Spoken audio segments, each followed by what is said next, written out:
আজকে আমি বানাবো চিকেন। তার জন্য আলুগুলোকে দেখো ভালো করে লাল লাল করে ভেজে নিয়েছি। আর এখন আলুগুলোকে আমি তুলে নেব। আর একটু বেশি ভাজা হয়ে গেছে, লাল লাল বেশি হয়ে গেছে দেখো। আমি একে একে এবার আলুগুলোকে তুলে নেব।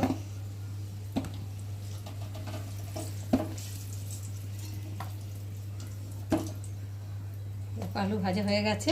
আর এইদিকে দেখো পাঁচ শাকের বড়া বসিয়েছি। তো বড়াটা একটু উল্টে দিই। আর পাঁচ শাকের পাতাগুলো দেখো কত বড় বড়, তো উল্টে দিই নাহলে পুড়ে যাবে।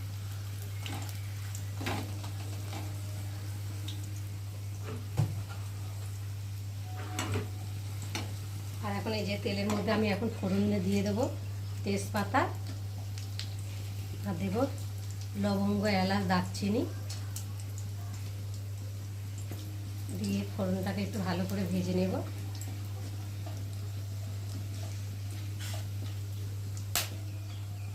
আর এই দেখো এখানটা এই যে পাঁচ শাকের বড়া ভেজেছি দেখো কতগুলো, আর কত সুন্দর হয়েছে দেখতেও, কত সুন্দর। পাতাগুলো দেখো কতটা লম্বা, খেতেও খুব ভালো লাগবে, মচমচ করছে একদম। তো চলো, এখানে ফোড়নটা ভাজা ভাজা হয়ে গেছে। আর এখন আমি পেঁয়াজগুলো দিয়ে ভালো করে ভেজে নেব।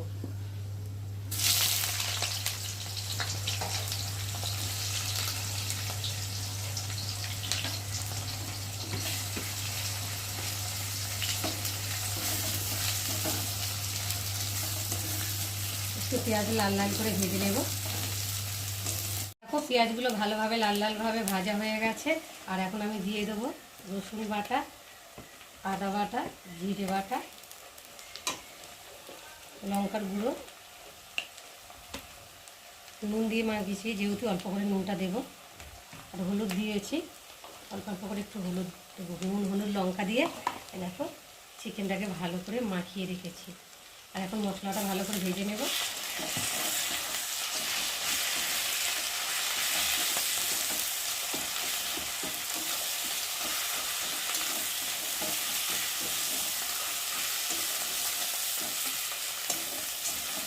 আর এখন টমেটোটা দেবো না, টমেটোটা পরে দেবো। এখন টমেটো দিলে তো চিকেনটা শক্ত শক্ত ভাব হয়ে যাবে, তার জন্য এখন আমি চিকেনটা দেবো না।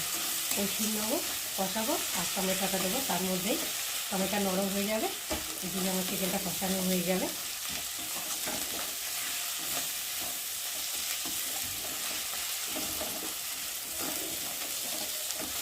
তো দেখো মশলা ভালোভাবে কষানো হয়ে গেছে, আর মশলা থেকে তেলও ছেড়ে দিয়েছে, আর মশলা থেকে গন্ধ সুন্দর বার হয়েছে।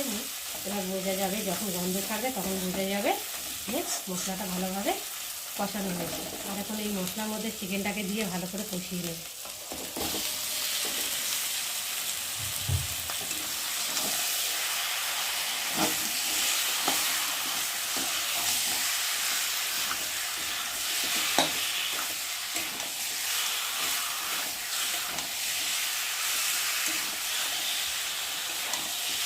চিকেন যত কষাবে তত তরকারি টেস্ট হবে। আর এখন আমি ঢাকা দিয়ে ভালোভাবে কষিয়ে নেব। চলো ঢাকা দিয়ে দিই। তো বন্ধুরা দেখো চিকেনটা ভালোভাবে কষানো হয়ে গেছে। আর এখন আমি টমেটোটা দিয়ে দিয়েছি তাড়াতাড়ি করে, তোমাদের সঙ্গে শেয়ার করতে পারিনি কেননা আকাশের ওয়েদারটা ভীষণ খারাপ, বৃষ্টি আসছে, ওই জন্য তাড়াহুড়ো করছি। আর এইদিকে বৃষ্টি, জামা কাপড় সব বাইরে মেলা রয়েছে, আর এখন তুলবো। তো চলো কষানো হয়ে গেছে দেখো। আর চিকেন থেকে তেলও ছেড়ে দিয়েছে মশলা থেকে, আর দেখতে পাচ্ছ ভালোভাবে কষানো হয়েছে। আর এখন আমি জল দিয়ে ভালো করে ফুটিয়ে নেব। মেঘটা অন্ধকার করে এসেছে।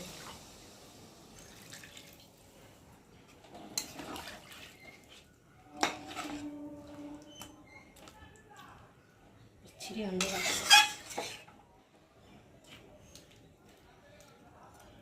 তো চলো এখন ঢাকা দিয়ে ফুটিয়ে নেব। তোমরা চলো এবার ঢাকাটাকে খুলবো। তো দেখো খুলে দেখে দেখো কত সুন্দর ফুটছে, আর কত সুন্দর কালারটা হয়েছে, দেখতে খুব সুন্দর হয়েছে, খেতেও নিশ্চয়ই খুব সুন্দর হয়েছে। তো চলো এখন আমি নামাবার একটু আগেই যে মিট মশলা দিয়ে দিলাম, আর দিয়ে দেবো স্বাদ মতো একটু চিনি। চিনি দিলে কালারটা হয় আর টেস্টও হয় খেতে। গরম মশলা চিনিটা দিয়ে আর আমি একটু ঢাকা দিয়ে ফুটিয়ে নেব, কারণ যাতে চিনিটা একটু গলে তার জন্যে।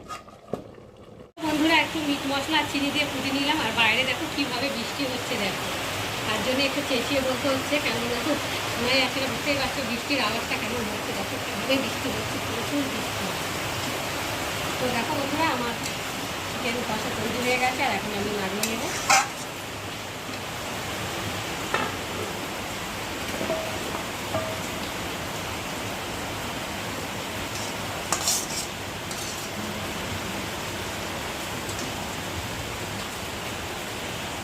চিকেন কষা করে চলে এলাম ভাত খেতে। তো দেখো প্রথমে দেখাই ভাত হয়েছে আজকে, আর চিকেন কষা ভাত, আর এখানে আছে পাঁচ শাক দিয়ে চিংড়ি মাছের ঝোল, এখানটা আছে পাঁচ শাকের বড়া। তো দেখো পাঁচ শাকের বড়াটা কত বড় বড়, আর পাঁচ শাকটা কত বড়, তার জন্য বড়াগুলো বড় বড় হয়েছে। তো পাঁচ শাকের বড়া তোমাদের কাদের খেতে ভালো লাগে তোমরা কিন্তু অবশ্যই কমেন্টে জানিও। আর এখানটা রয়েছে কুদ্রি আলু ভাজা, শেষে চাটনি, আর রয়েছে শশা। তো চলো আমি এখন ভাত বাড়বো, খেতে পেয়েছে। তো আজকে সানডে, তো তার জন্য একটু ভালো মন্দ রান্না করলাম। খিদেও পেয়ে গেছে, আজকে বেলা হয়ে গেছে ভীষণ, মানে এতগুলো রান্না করতে কাটাকুটি করতে বাজারে গেছিলাম আজকে যেহেতু, তার জন্য আরও বেশি দেরি হয়ে গেছে। বুঝতেই পারছো একা হাতে সব কিছু করতে গেলে কত দেরি হয়ে যায়। খিদে পেয়েছে, আর আমাদের দাদাভাইও চলে এসেছে, আর এখন কটা বাজে, 3টে বাজে। আমি 3টের সময় খেতে বসবো, এখন খাবার কখন হজম হবে তার ঠিক নেই। যাই হোক, এখন ভাতটা বেড়ে রেডি করে আগে তোমাদের দাদাভাই আর মেয়েকে খেতে দেবো।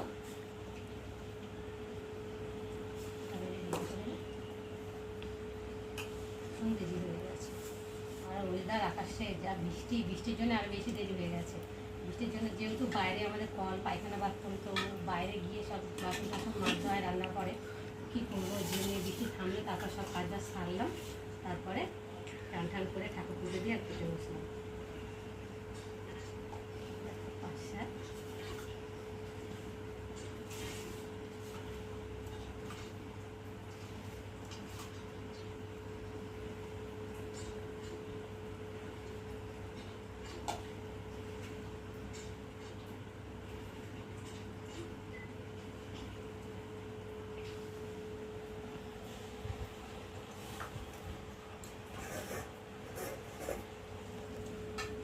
রেডি করে নিই,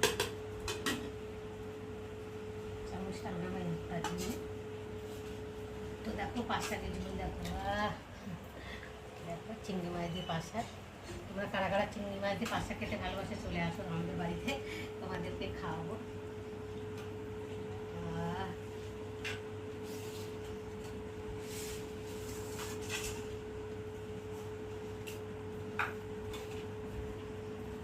তো বন্ধুরা চলো খাওয়া যাক, আবার তোমাদের সঙ্গে দেখা হবে পরের ব্লগে। ততক্ষণ তোমরা তোমাদের খেয়াল রাখো, টাটা।